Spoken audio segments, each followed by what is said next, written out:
to go and kind of talk through the process that we used to get the templates ready for the industry.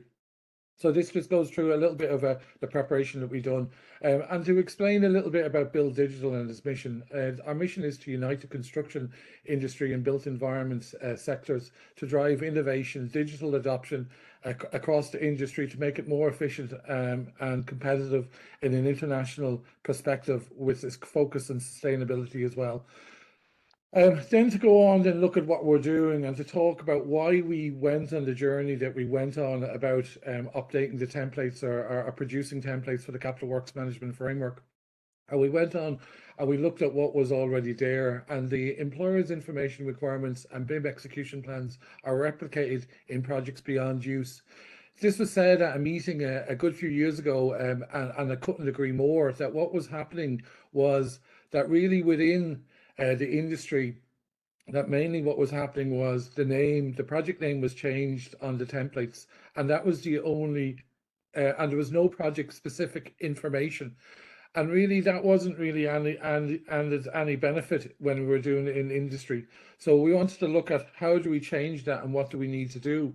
And I suppose here there was no information requirements in the employer's information requirements.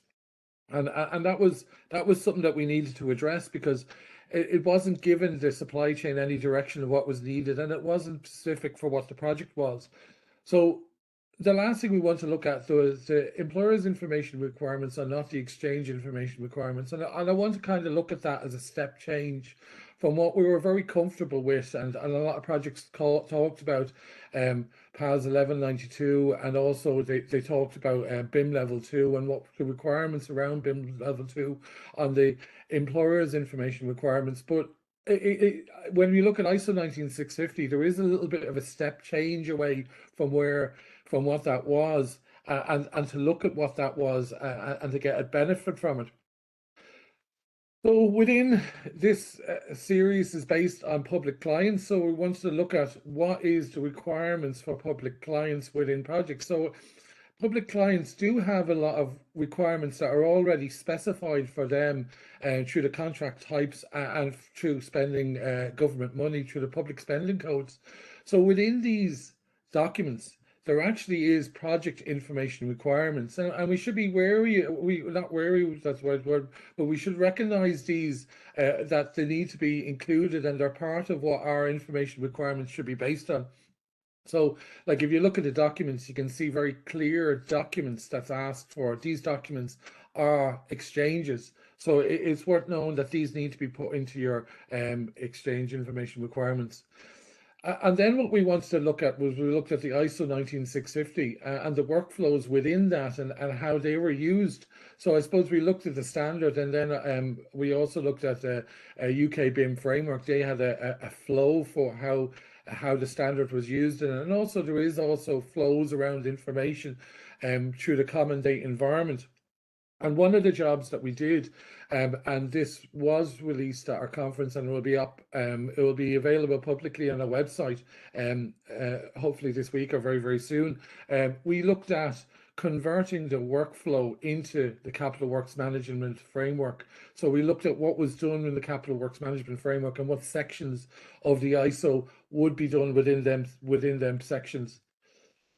So just to talk back on what we'll be presenting over the next few weeks, or the next few weeks of these webinars of what Build Digital was producing.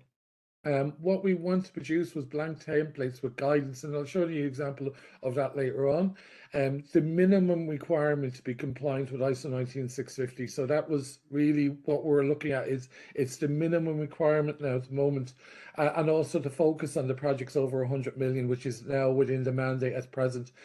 These supports do focus on the client, but we hope to move forward on that.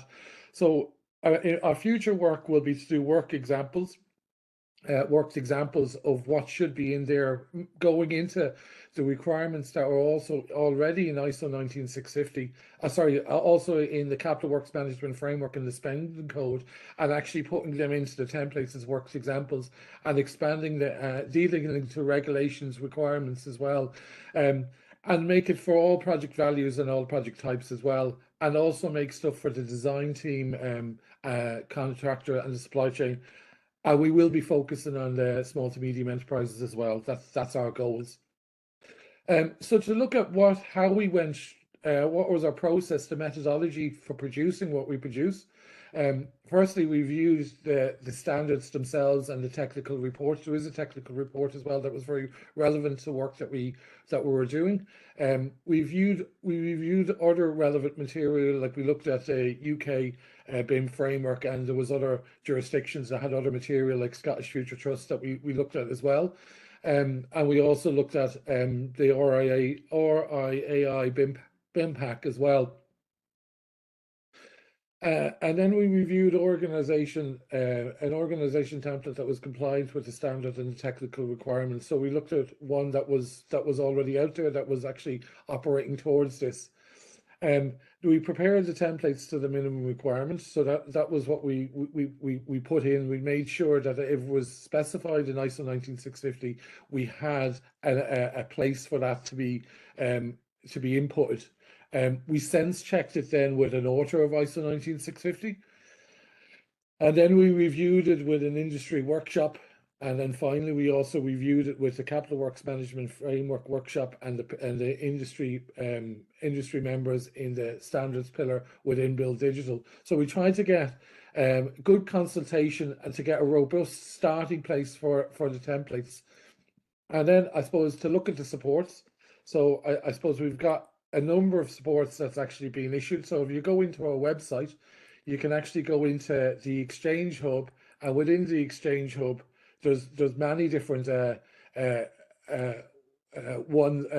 of guidance and supports that are available. So you can work through them there at the moment. And obviously the templates, these are the two things we're going to go, these are the things we're going to go through in the series of webinars.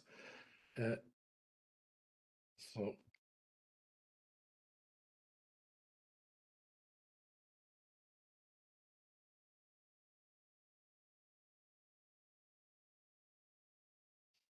Okay, sorry, just get this going now again. So just back to that. So what we wanted to look at was what will be needed to go into the templates. What will be the examples that are needed for it? So we kind of looked at and say, well, we want to make the templates that are appropriate to deal with all these organizational plans and objectives and strategies that comes within an organization, and then look at the asset management, security plans, other organizational plans, what safety files, on all these elements then affect on the organizational information requirement. So it's to look at, these are the things that an organization needs to consider when they're considering their organizational information requirements, and it needs to look at what everything that the organization needs, and then also look at, from third parties or government information requirements, the organization will also have its own requirements to how they want to operate and manage the portfolio that they're in. So it's important that all these things are taken into consideration when you're doing the organizational information requirements. And then from the organizational information requirements, what you want to do is you want to break it up into your asset information requirements and your project information requirements.